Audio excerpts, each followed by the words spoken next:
নমস্কার বন্ধুরা, এক ঝুড়ি কাঁচা আম নিয়ে নিলাম। আমটা প্রথমে আমি পুড়িয়ে নেব।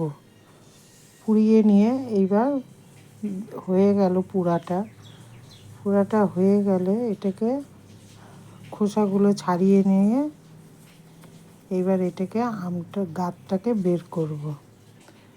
আমটাকে ভালো করে চটকিয়ে বের করে এবার আমি এই আমটাকে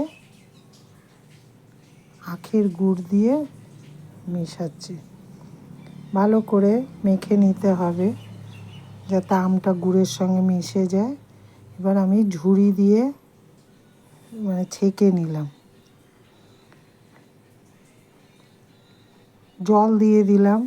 জল দিয়ে একটু বিট লবণ আর গোলমরিচের গুঁড়ো দিয়ে আবার জল দিলাম, ঠান্ডা জল। ভালো করে এটা মিক্সড করে এবার আমি এটা পরিবেশন করব। দেখে বলবেন বন্ধুরা কেমন হয়েছে। এই গরমের সময় এই কাঁচা আমের শরবত খাওয়া শরীরের পক্ষে, স্বাস্থ্যের পক্ষে খুবই